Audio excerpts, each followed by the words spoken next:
Me desperté con el móvil vibrando sin parar.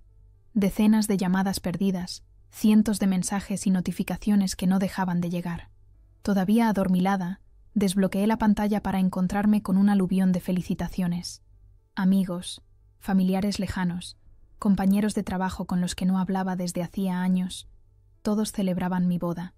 Con los ojos entrecerrados por la luz de la pantalla, comencé a revisar las etiquetas y menciones, solo para descubrir un álbum completo lleno de fotos mías con un vestido blanco. Pero yo nunca había usado ese vestido, nunca había tenido una boda. Hasta donde yo sabía, seguía soltera. ¿Qué demonios está pasando?, murmuré mientras me incorporaba en la cama de mi pequeño apartamento en Valencia. El sol de la mañana se filtraba por las persianas a medio bajar, iluminando el desorden habitual de mi habitación. Fuera, podía escuchar el bullicio del mercado que montaban los jueves en la plaza. Al principio, pensé que era una broma cruel. Tal vez alguien había manipulado las imágenes con Photoshop, pero mientras examinaba las fotos con más detalle, un escalofrío me recorrió la espalda. Las fotos eran reales. Eran imágenes mías de diferentes eventos.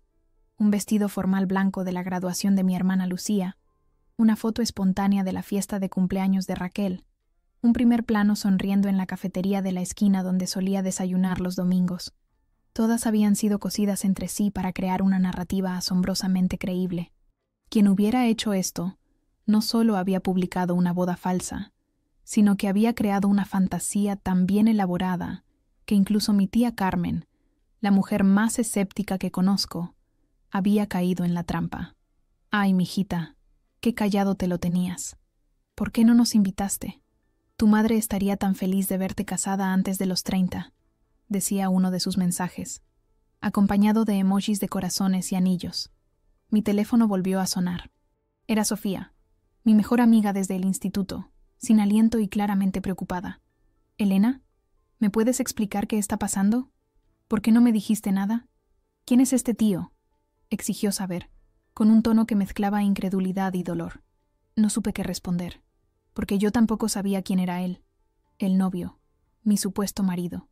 Aparecía en muchas de las fotos, siempre de espaldas o medio girado, con un traje impecable que nunca había visto antes. No podía reconocerlo claramente, pero había algo inquietantemente familiar en su postura, en la forma en que inclinaba ligeramente la cabeza. Mi estómago se revolvió al darme cuenta de que, aunque no podía ver su rostro con claridad, una parte de mí ya sabía quién era. «Sofía, escúchame bien», dije con la voz más calmada que pude fingir. «No me he casado. No sé qué está pasando, pero alguien ha creado todo esto. Es falso». Hubo un silencio al otro lado de la línea. «¿Estás de coña? ¿Todo esto es falso? Pero si hay un sitio web completo, Elena, con vuestra historia de amor, fotos de la ceremonia, incluso un vídeo del primer baile. Todo el mundo lo está compartiendo». Sentí que me faltaba el aire. «¿Un vídeo? ¿Un sitio web? Mándame el enlace. Ahora». Mientras esperaba, me levanté y me dirigí a la cocina para prepararme un café. Necesitaba despejarme. Las manos me temblaban tanto que derramé agua por toda la encimera. A través de la ventana, podía ver la plaza llenándose de gente, la vida normal continuando mientras la mía se desmoronaba en pedazos. El enlace llegó.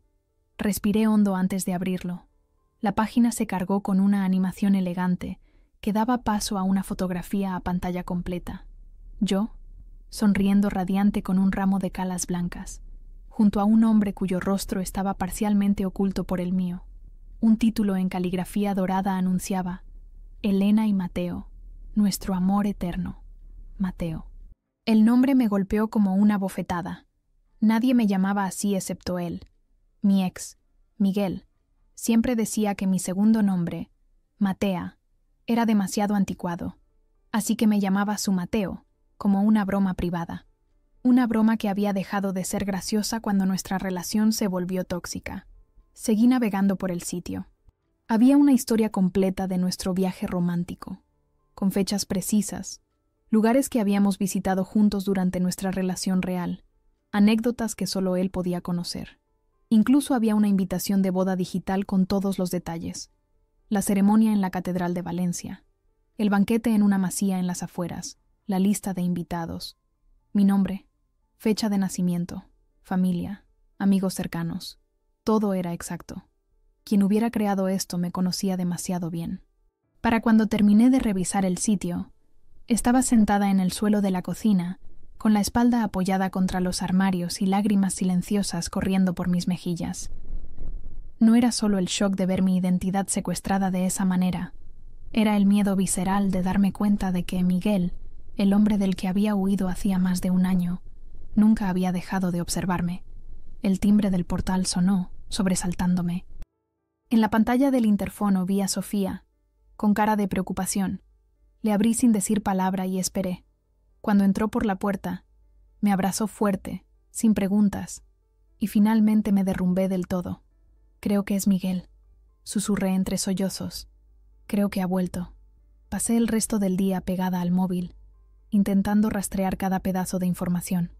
Sofía se quedó conmigo, haciendo llamadas y enviando mensajes a todos nuestros conocidos para explicar la situación. No, Elena no se ha casado. Sí, alguien ha creado todo esto como una broma de muy mal gusto. No, no sabemos quién ha sido. La misma conversación, una y otra vez. Deberíamos ir a la policía, dijo Sofía mientras preparaba té en mi pequeña cocina. El olor a manzanilla inundó el apartamento, trayéndome un momento de calma en medio del caos. ¿Y qué les voy a decir? ¿Que mi exnovio posiblemente ha creado una boda falsa?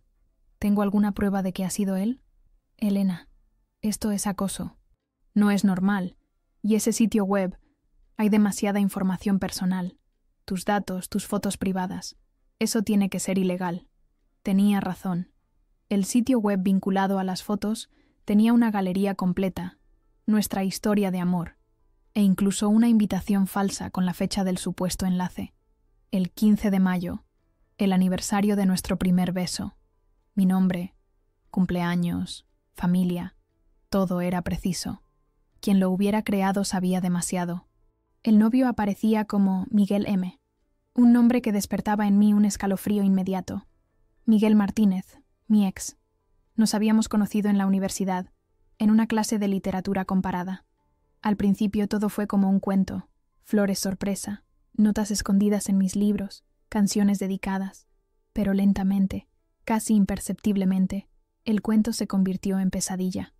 Empezó a querer saber dónde estaba en todo momento, a revisar mis mensajes, por accidente, a molestarse si salía con amigas. El control se volvió asfixiante. La ruptura llegó después de que lo encontrara revisando mi correo electrónico una madrugada. Había memorizado mi contraseña viéndome teclearla. Esa noche discutimos como nunca, y vi una parte de él que me aterrorizó. Su mirada, fría y calculadora, mientras me decía que solo lo hacía porque me amaba, más que a nadie en el mundo. Que si no podía estar conmigo, no podría soportarlo. Lo había bloqueado en todas las redes, cambiado mi número, y hasta me mudé a este apartamento en otro barrio. Pensé que había escapado completamente. Al parecer, estaba equivocada. «Vamos a la comisaría», insistió Sofía, sacándome de mis recuerdos. Aunque solo sea para dejar constancia. Si es Miguel, esto podría ser solo el principio. La comisaría de policía del barrio de Ruzafa estaba a solo 10 minutos a pie. El agente que nos atendió, un hombre de mediana edad llamado Inspector Robles, escuchó nuestra historia con atención profesional, pero pude notar su escepticismo creciente.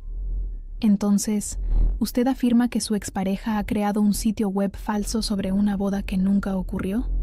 Resumió, tecleando lentamente en su ordenador. Sí, exactamente. Usando mis fotos personales y detalles de mi vida privada. ¿Y tiene pruebas de que ha sido él específicamente quien lo ha hecho? Dudé. No tengo una prueba directa, pero hay demasiadas coincidencias, detalles que solo él conocería. El inspector se reclinó en su silla, con un suspiro que denotaba que casos como el mío no eran su prioridad. Mire, señorita Ramírez, entiendo su preocupación, pero crear un sitio web falso no es técnicamente un delito, a menos que haya fraude económico o amenazas explícitas. ¿Le ha pedido dinero? ¿La ha amenazado directamente? No, pero sin esos elementos, esto cae más en el ámbito civil que penal. Podría consultar con un abogado sobre posibles acciones por uso indebido de su imagen o calumnias, pero desde el punto de vista policial, salí de allí sintiéndome más expuesta que nunca. Mi identidad había sido secuestrada, y el sistema no estaba preparado para protegerme. En el camino de vuelta, Sofía intentó animarme. No te preocupes, encontraremos la forma de solucionarlo. Conozco a un amigo que trabaja en ciberseguridad. Quizás él pueda ayudarnos a rastrear quién creó ese sitio. Esa noche, después de que Sofía se marchara, me senté en el balcón de mi apartamento con una copa de vino barato. Las calles de Valencia brillaban bajo las farolas, y desde algún lugar llegaba el sonido de una guitarra. La ciudad seguía su ritmo normal mientras yo me sentía atrapada en una pesadilla. Mi teléfono vibró con un mensaje de un número desconocido. El vestido te quedaba precioso, Mateo. Deberíamos habernos casado de verdad. El vino se me cayó de las manos, derramándose como sangre sobre las baldosas del balcón. Al día siguiente, el amigo de Sofía, Carlos, vino a mi apartamento. Era un tipo delgado con gafas y una camiseta de los planetas. No parecía el típico experto en informática de las películas, pero se movía por el mundo digital con una soltura que me dejó impresionada. El sitio web está alojado en un servidor en República Checa, explicó mientras tecleaba en su portátil. Es un servicio que garantiza cierto anonimato, pero no es infalible. Estoy intentando acceder a los registros de creación. Mientras Carlos trabajaba, Sofía y yo revisábamos las redes sociales. La falsa boda se había vuelto viral. Alguna influencer local había compartido las fotos pensando que era una historia de amor de cuento. La gente empezó a repostearla, escribiendo artículos sobre bodas de ensueño y especulando sobre la misteriosa pareja. Intenté enviar solicitudes para eliminar el contenido, pero era como jugar al gato y al ratón. Por cada publicación que lograba bajar, aparecían 5 nuevas. «Tengo algo», dijo Carlos de repente. El sitio fue registrado hace 3 semanas desde una dirección IP que corresponde a un cibercafé en el centro. No puedo saber quién lo creó exactamente, pero podría ser cualquiera. Completé su frase desanimada. No necesariamente, intervino Sofía. ¿Qué cibercafé es? Quizás tienen cámaras de seguridad. El cibercafé resultó ser uno cerca de la estación de tren. El dueño, un hombre mayor llamado Paco, recordaba vagamente a un cliente que había estado varias horas en uno de los ordenadores del fondo, pero no podía dar detalles concretos. Las grabaciones de seguridad se borraban cada semana por falta de espacio. Otro callejón sin salida. Mientras tanto, comencé a recibir correos electrónicos de desconocidos, algunos felicitándome, otros haciendo preguntas invasivas sobre la boda, e incluso ofertas de marcas para promocionar vestidos de novia o servicios de fotografía. Mi vida se había convertido en un espectáculo público sin mi consentimiento. Una tarde, recibí un mensaje que me heló la sangre. Una mujer llamada Cristina me escribió diciendo que reconocía al novio como alguien con quien había salido brevemente y que le había mentido sobre su nombre. Me envió una foto de él. Era Miguel. La confirmación me dejó sin aliento. No solo había fabricado una boda, sino que había usado su imagen real en la estafa. Esto no era solo venganza, era obsesión. Confronté la realidad de que probablemente me había estado acechando todo este tiempo. Las fotos que había usado eran de carpetas privadas que nunca había publicado. De alguna manera, había accedido a mi almacenamiento en la nube. Cambié todas las contraseñas, bloqueé mi vida digital y empecé a dormir con un bate de béisbol junto a la cama. Pero la paranoia se colaba por cada rincón. Me sentía observada. Me sentía cazada. Los días siguientes transcurrieron en una bruma de ansiedad y miedo. Apenas dormía. Cada ruido en la escalera me sobresaltaba. Cada sombra bajo la puerta me parecía una amenaza. Sofía se quedaba conmigo siempre que podía, pero no podía abandonar su trabajo como profesora para convertirse en mi guardaespaldas a tiempo completo. Una mañana, mientras desayunaba un café que ya no me sabía a nada, mi móvil sonó con una notificación de correo. Era de una revista digital bastante conocida. Querían entrevistarme sobre mi innovadora boda virtual, que estaba rompiendo esquemas en las redes. Leí el mensaje 3 veces, incapaz de creer lo que veía. Lo que había comenzado como una venganza personal se había convertido en una tendencia. «Esto es una locura», le dije a Sofía por teléfono. «Ahora resulta que soy una especie de pionera de las bodas digitales. ¿Cómo puede ser que nadie se pregunte si esto es real? Porque la gente ve lo que quiere ver», respondió ella con un suspiro. «Una historia bonita vende más que la verdad. Ese mismo día, decidí visitar a mi madre en su piso del barrio del Carmen. No le había contado toda la verdad, solo que alguien había usado mis fotos para crear un montaje. No quería preocuparla con los detalles oscuros, con mis sospechas sobre Miguel, con el miedo que me atenazaba cada noche. Mi madre, Carmen, era una mujer fuerte que había criado a 2 hijas sola después de que mi padre nos abandonara. Pero a sus 60 años, y con problemas de corazón, lo último que necesitaba era otra preocupación. El piso de mi madre olía a canela y limón, como siempre. Las mismas cortinas de ganchillo que había tejido mi abuela. Las mismas fotos en las paredes. Yo de pequeña con mi hermana Lucía, que ahora vivía en Berlín con su marido alemán. Mi madre joven en la playa de la Malvarrosa. Mis abuelos en su pueblo de Teruel. «¿Cómo estás, cariño?», preguntó mientras me servía un chocolate caliente, como cuando era niña. «Tienes ojeras. ¿No estás durmiendo bien?». «Estoy bien, mamá. Solo un poco estresada con el trabajo». La mentira me supo amarga en la boca. Trabajaba como traductora freelance, y aunque tenía bastantes proyectos, mi verdadero estrés venía de otra parte. Estábamos en la pequeña terraza, entre sus plantas de albahaca y menta, cuando mi madre sacó el tema de forma inesperada. «He visto esas fotos, Elena». Su voz era suave pero firme. «Las de la supuesta boda». Me quedé helada, con la taza a medio camino hacia mis labios.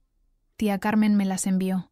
Al principio me sorprendí tanto que casi me lo creo, pero luego me fijé mejor. Conozco a mi hija. Conozco tu sonrisa verdadera. Y esa de las fotos es tu sonrisa falsa, la que pones cuando quieres que alguien crea que estás bien pero no lo estás. Las lágrimas comenzaron a caer sin que pudiera controlarlas. Mi madre se acercó y me abrazó, y por un momento volví a ser una niña pequeña, protegida del mundo por sus brazos. «Es Miguel, ¿verdad?», preguntó en voz baja.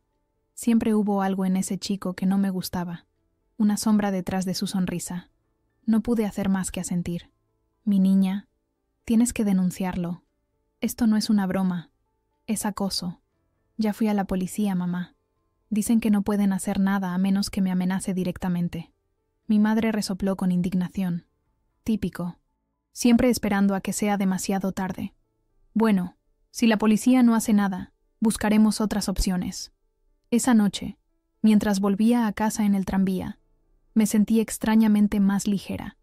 Compartir la verdad con mi madre me había quitado parte de la carga. Ya no estaba completamente sola en esto. Sin embargo, la sensación de alivio duró poco. Al abrir el buzón en el portal de mi edificio, encontré un sobre sin remitente. Dentro había una única fotografía. Yo, esa misma mañana, entrando en casa de mi madre. En el reverso, escrito con una caligrafía que reconocí inmediatamente, había una frase. «La familia siempre es lo primero, ¿verdad, Mateo?». El pánico me golpeó como una ola helada. No solo me estaba siguiendo, sino que ahora también conocía la rutina de mi madre. Subí las escaleras corriendo, con el corazón martilleando en mi pecho. Una vez dentro del apartamento, con todas las cerraduras echadas, llamé a Sofía. «Necesito que vengas. Ahora». Mientras esperaba, revisé cada rincón del apartamento, medio esperando encontrar a Miguel escondido en un armario. Nada parecía fuera de lugar, pero la sensación de invasión era abrumadora. Mi teléfono vibró con un mensaje. Era de un número desconocido, pero supe inmediatamente quién era. «Deberías cambiar esa cerradura». Demasiado fácil. En ese momento, el timbre sonó, y casi salté del susto. Era Sofía, acompañada por Carlos y otro hombre que no conocía. «Elena, este es mi primo Javier. Es cerrajero», explicó rápidamente Sofía. «Va a cambiar tus cerraduras ahora mismo». Mientras Javier trabajaba en la puerta, le mostré a Sofía y Carlos la fotografía. Carlos la examinó con atención. «Esto es muy reciente. Si te ha estado siguiendo, tal vez podamos usarlo en su contra». «¿Cómo?», pregunté, desesperada por cualquier rayo de esperanza. «Podríamos tender una trampa, hacer que te siga a un lugar donde podamos grabarlo, tener pruebas concretas». La idea me aterrorizaba y me atraía a partes iguales. Era arriesgado, pero ¿qué alternativa tenía? Seguir viviendo con miedo, mirando constantemente por encima del hombro, esperando que Miguel se cansara de su juego enfermizo. «Lo haré», decidí, «pero necesitaré ayuda». El plan era simple pero peligroso. Correría la voz de que asistiría a una presentación de libro en una librería céntrica. Si Miguel me seguía, Carlos y 2 amigos suyos estarían vigilando, listos para fotografiarlo y seguirlo hasta su casa, o donde fuera que se escondiera ahora. La librería La Central, con sus altos techos y estanterías que llegaban hasta el techo, estaba llena esa tarde para la presentación de una novela de una escritora local. Me senté en la tercera fila, intentando parecer relajada mientras escaneaba constantemente el público. Carlos y sus amigos estaban estratégicamente distribuidos por la sala.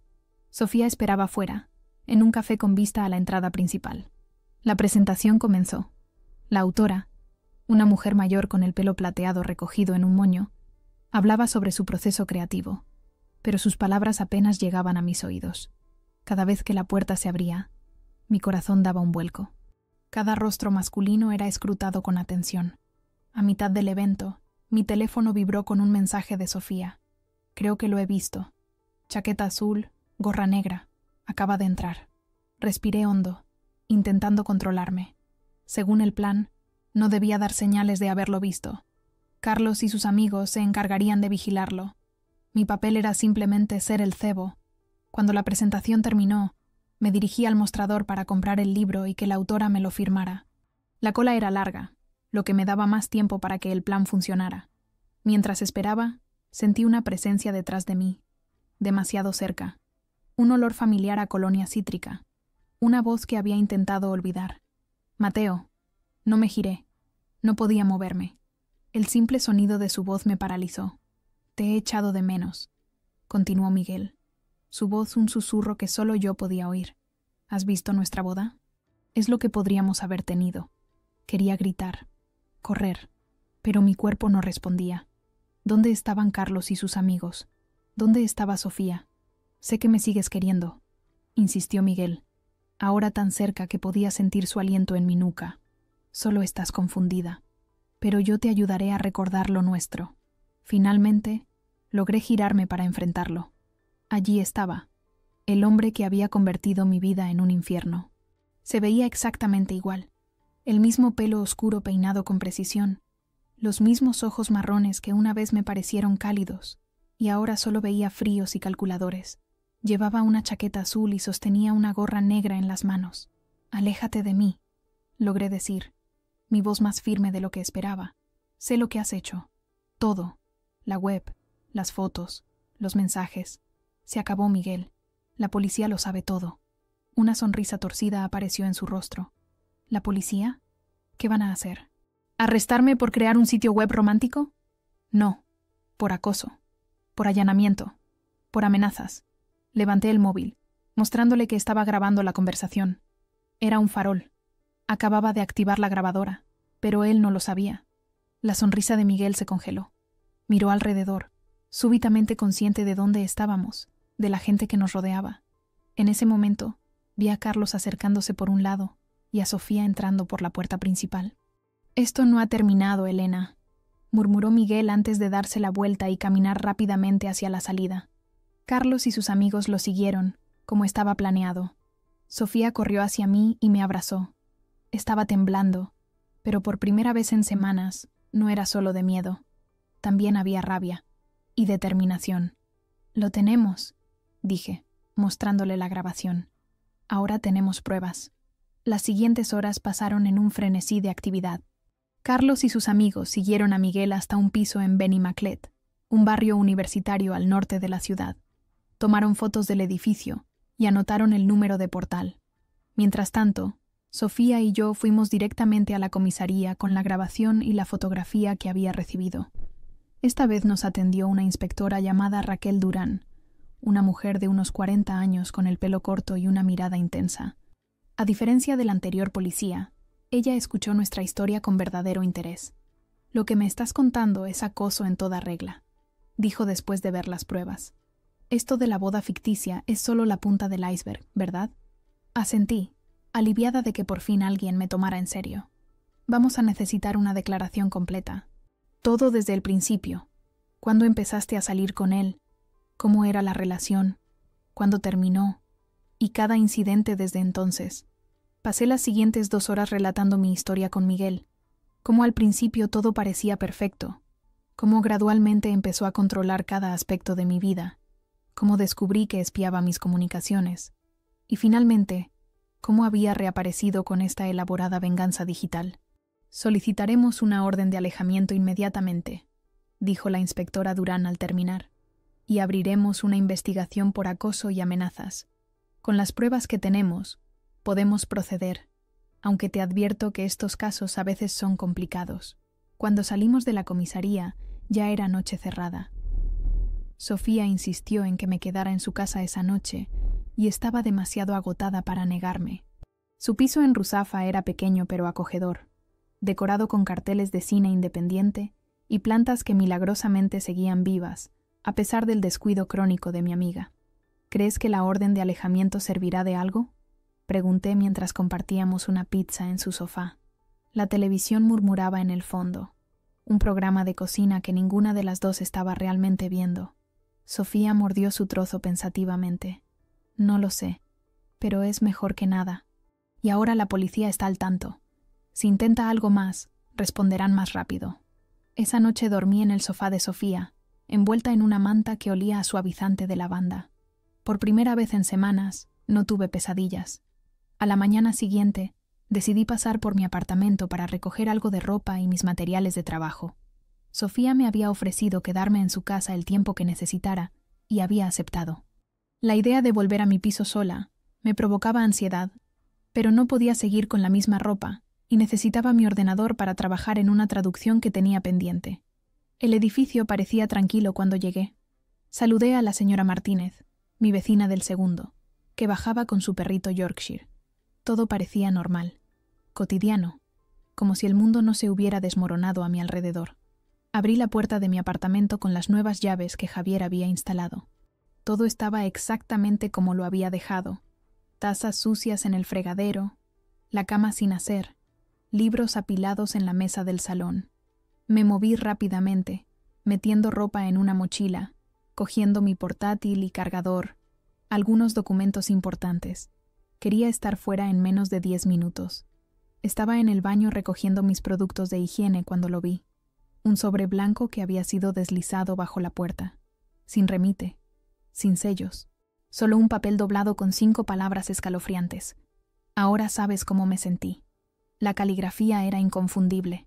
Miguel había estado aquí, en mi edificio, quizás incluso en mi planta. La idea me paralizó, pero también encendió algo en mí. Furia.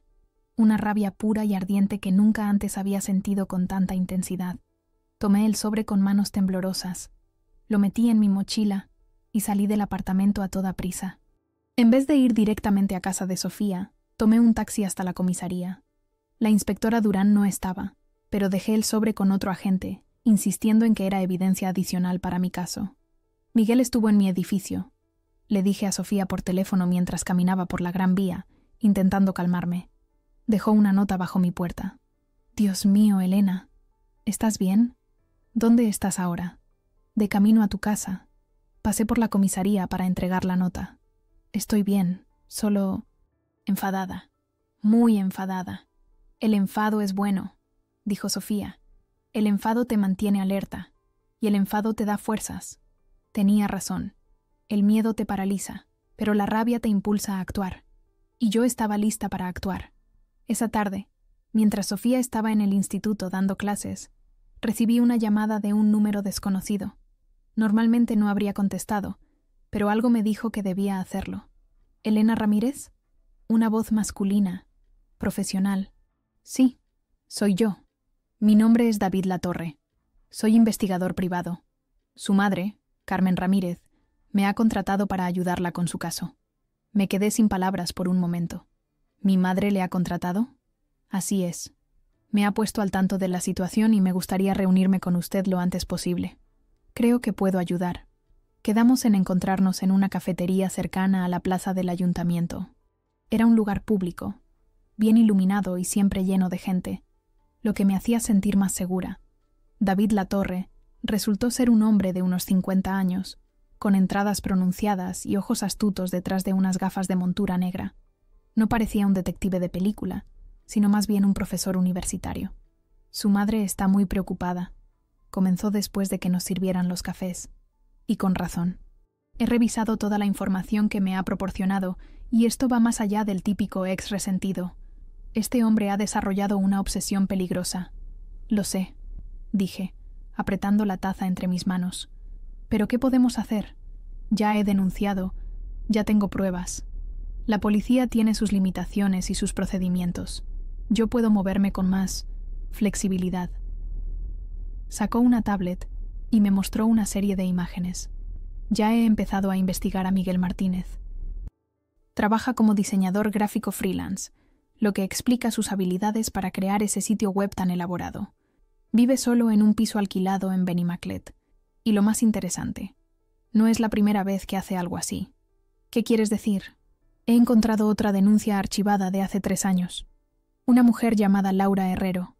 Las circunstancias son diferentes, pero el patrón es similar. Acoso tras la ruptura, invasión de la privacidad, manipulación psicológica.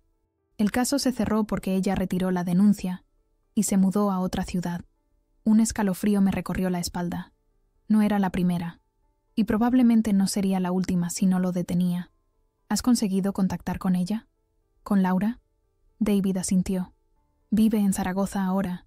Al principio fue reticente a hablar, pero cuando le expliqué la situación, accedió a ayudar. Está dispuesta a testificar si el caso llega a juicio. Por primera vez en semanas, sentí una chispa de esperanza. No estaba sola en esto. Tenía a Sofía, a mi madre, a la inspectora Durán, a David, e incluso a una desconocida que había pasado por lo mismo que yo. ¿Cuál es el siguiente paso?, pregunté, sintiendo una nueva determinación. Seguir reuniendo pruebas, documentar todo y... David hizo una pausa, como sopesando si debía continuar. Hay algo más que deberíamos considerar. Hacer pública tu historia. ¿Pública? ¿Te refieres a los medios? Me refiero a contar tu versión. Miguel ha creado una narrativa falsa que se ha vuelto viral. Quizás sea hora de que la verdad también lo haga. La idea me aterrorizaba y me atraía a partes iguales. Exponerme públicamente significaba abrir mi vida al escrutinio, pero también significaba recuperar mi voz, mi poder. Necesito pensarlo, dije finalmente. Esa noche, mientras cenaba con Sofía en su apartamento, recibí un mensaje de la inspectora Durán. Orden de alejamiento concedida. Miguel Martínez ha sido notificado oficialmente. No puede acercarse a menos de 500 metros de ti, tu domicilio o tu lugar de trabajo. Era una victoria. Pequeña pero significativa. Una sensación extraña me invadió. Algo entre alivio y una nueva determinación. Por primera vez desde que empezó esta pesadilla, sentí que quizás, solo quizás, podría recuperar mi vida. Los días siguientes transcurrieron en una extraña calma. La orden de alejamiento parecía estar funcionando, al menos temporalmente. No hubo más notas, más mensajes, más fotografías inquietantes. Volví a mi apartamento, aunque Sofía insistió en quedarse conmigo las primeras noches. Instalamos una cámara de seguridad en la puerta, conectada a nuestros móviles. Una pequeña precaución que me ayudaba a dormir mejor. David Latorre continuaba su investigación. Había conseguido rastrear los movimientos de Miguel durante las semanas previas a la aparición del sitio web. Descubrió que había frecuentado un espacio de coworking cerca del Mercado Central, donde probablemente había creado toda la farsa. Las grabaciones de seguridad lo confirmaron. Miguel había estado allí, trabajando desde un escritorio alquilado. Teníamos pruebas sólidas. Con esta evidencia, la policía finalmente actuó con más contundencia. Abrieron un caso por ciberacoso e incumplimiento de la orden de alejamiento, ya que Miguel había estado en las proximidades de mi apartamento para dejar la nota. Pero la justicia se movía lentamente, y mientras tanto, la boda falsa seguía en Internet, una mentira que se había extendido demasiado lejos para ser completamente borrada. Una tarde, mientras traducía un documento técnico en la biblioteca pública, había empezado a frecuentar lugares públicos donde me sentía más segura. Recordé la sugerencia de David, hacer pública mi historia. La idea había estado dando vueltas en mi cabeza durante días. ¿Y si tomaba el control de la narrativa? ¿Y si usaba la misma herramienta que Miguel había usado contra mí, Internet, para contar la verdad? Esa noche, sentada en mi pequeña cocina con una taza de té de manzanilla, abrí mi ordenador y comencé a escribir. Las palabras fluían con una facilidad que me sorprendió. Titulé el texto «La boda que nunca existió» y conté toda la experiencia con mis propias palabras. No nombré a Miguel directamente, pero dejé claro que esto no era una historia de amor, sino una historia de control, miedo y, finalmente, resistencia. Sofía fue la primera en leerlo. «Es poderoso, Elena. Deberías publicarlo. ¿Y si empeora las cosas? ¿Y si Miguel se enfurece más? Ya no tiene poder sobre ti. Tienes una orden de alejamiento, pruebas, una investigación en curso, y tienes tu voz. Creo que es hora de usarla». Con el corazón latiendo fuertemente, publiqué el texto en un blog que creé para la ocasión. Compartí el enlace en mis redes sociales, las mismas que había estado evitando durante semanas por miedo a los comentarios sobre mi supuesta boda. La respuesta fue inmediata y abrumadora. Amigos, conocidos y completos desconocidos comenzaron a compartir mi historia. Algunos comentaban que habían visto las fotos de la boda falsa y se habían preguntado por qué no habían sido invitados. Otros expresaban indignación por lo que me había sucedido. Pero lo más sorprendente fueron los mensajes privados que empecé a recibir. «Lo mismo me pasó a mí el año pasado», escribió una mujer. «Mi ex creó perfiles falsos con mis fotos. Pensé que estaba loca. Gracias por darme valor para contarlo. Mi hermana está pasando por algo similar. ¿Podemos hablar? Necesito consejos sobre cómo ayudarla», decía otro mensaje. Lo que había comenzado como un acto de defensa personal se estaba convirtiendo en algo mayor. Mi historia había tocado un nervio. Había puesto nombre a una experiencia que muchas personas, mayoritariamente mujeres, estaban viviendo en silencio. A los pocos días, una periodista de El País me contactó para una entrevista. Acepté con la condición de que el artículo se centrara no en Miguel o en la boda falsa, sino en el problema creciente del acoso digital y el abuso emocional. La entrevista se publicó en la sección dominical bajo el título «Identidades robadas, cuando el acoso se vuelve virtual». Mi fotografía, la real, no la manipulada, aparecía junto a un artículo que contaba mi historia y la de otras mujeres que habían vivido situaciones similares. El impacto fue mayor de lo que esperaba. El artículo fue uno de los más compartidos de la semana. Recibí invitaciones para hablar en programas de radio, en charlas universitarias, incluso en un pequeño documental sobre ciberacoso que estaba produciendo una cadena local. Por recomendación de David y de la inspectora Durán, acepté solo algunas de estas invitaciones, aquellas que me permitían mantener cierto control sobre mi exposición y que tenían un enfoque educativo. Mientras mi voz se amplificaba, la presencia digital de la boda falsa comenzaba a desvanecerse. Las fotos desaparecieron de las plataformas públicas. La gente dejó de etiquetarme. El sitio web fue dado de baja, probablemente por el propio Miguel, quien debía estar sintiendo la presión de la investigación policial y la atención mediática, aunque no directamente dirigida a él. En medio de todo esto, recibí una llamada inesperada. «Elena, soy Laura Herrero, la otra víctima de Miguel. David me había hablado de ella, pero no esperaba que me contactara directamente. Leí tu artículo en El País», continuó, «y quiero ayudar. Estoy dispuesta a contar mi historia también. Juntas seremos más fuertes». Nos encontramos en una cafetería en la Plaza de la Reina. Laura era una mujer menuda con el pelo rizado y una sonrisa nerviosa. Me contó cómo había conocido a Miguel en un curso de diseño, cómo al principio todo parecía perfecto, y cómo gradualmente se volvió controlador y manipulador. Cuando ella lo dejó, él comenzó a acosarla, a enviar mensajes a sus amigos y familiares diciendo que ella tenía problemas mentales, incluso a presentarse en su trabajo sin ser invitado. Finalmente, ella se mudó a Zaragoza para escapar. «Nunca presenté cargos», dijo con pesar. «Tenía miedo. Pensé que si me iba lo suficientemente lejos, me dejaría en paz. Y lo hizo. Pero, ¿a qué precio? Tuve que dejar mi vida, mis amigos, mi ciudad. Y ahora ha hecho lo mismo con otra persona. Contigo. Pero esta vez es diferente», respondí. «Esta vez hay pruebas. Y somos dos». Juntas, Laura y yo presentamos una denuncia ampliada. Dos víctimas con historias prácticamente idénticas eran mucho más difíciles de ignorar. La inspectora Durán nos aseguró que el caso avanzaba y que había buenas posibilidades de que Miguel enfrentara cargos criminales. Mientras tanto, Mi blog seguía creciendo. Otras mujeres comenzaron a contribuir con sus historias, siempre protegiendo sus identidades si así lo deseaban. Creamos una pequeña comunidad de apoyo, compartiendo recursos, consejos legales, recomendaciones de terapeutas especializados en trauma. Lo que Miguel había intentado que fuera mi humillación se estaba transformando en un movimiento de solidaridad y resistencia. Una organización sin ánimo de lucro que trabajaba contra la violencia de género me contactó para colaborar en una guía sobre seguridad digital y señales de alarma en relaciones abusivas. Acepté inmediatamente. Si mi experiencia podía ayudar a otras personas a reconocer los signos antes de que fuera demasiado tarde, todo habría valido la pena. Poco a poco, fui recuperando mi vida.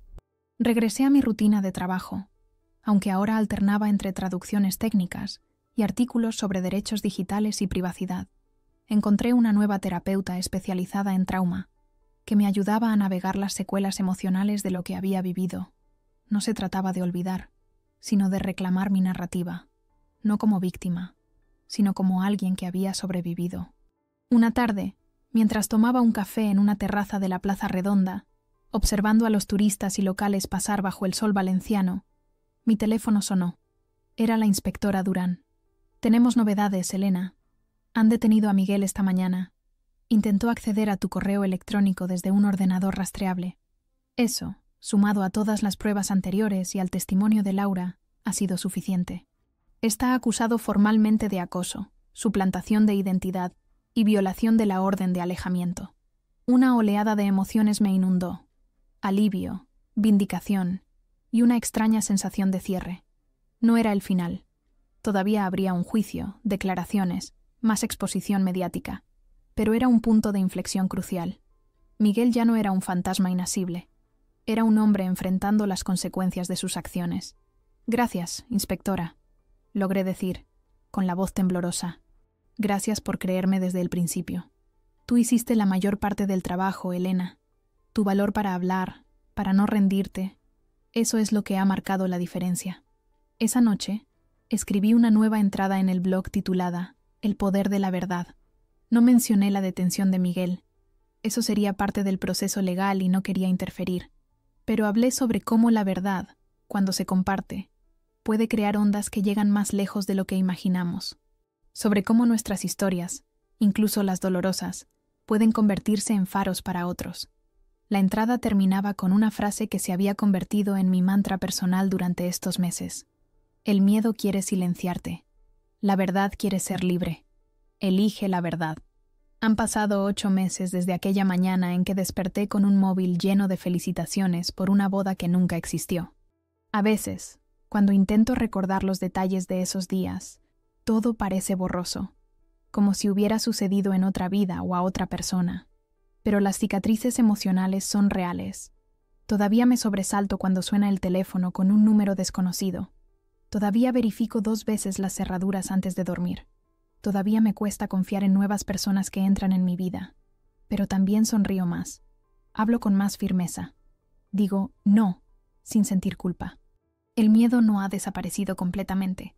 Quizás nunca lo haga. Pero he aprendido a vivir sin dejar que me controle. El juicio contra Miguel concluyó hace 3 meses. Fue declarado culpable de acoso continuado, violación de la privacidad, suplantación de identidad y quebrantamiento de la orden de alejamiento. Recibió una condena de 2 años de prisión, aunque probablemente no cumplirá todo ese tiempo en la cárcel, debido a la saturación del sistema penitenciario y a ser su primera condena. También se le impuso una orden de alejamiento permanente y la obligación de asistir a terapia psicológica.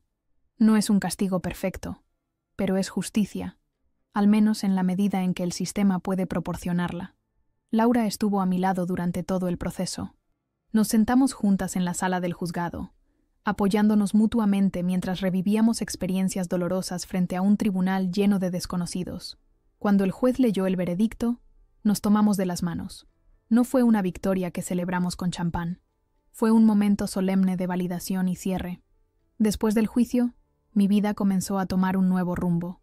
El blog que había comenzado como un acto de defensa personal se convirtió en una plataforma reconocida sobre seguridad digital, privacidad y relaciones saludables. La verdad liberada, como lo rebautizamos, Ahora cuenta con colaboradores regulares y miles de lectores mensuales. Recibimos mensajes de todo el país, e incluso algunos internacionales desde que una organización mexicana tradujo nuestros artículos principales al inglés.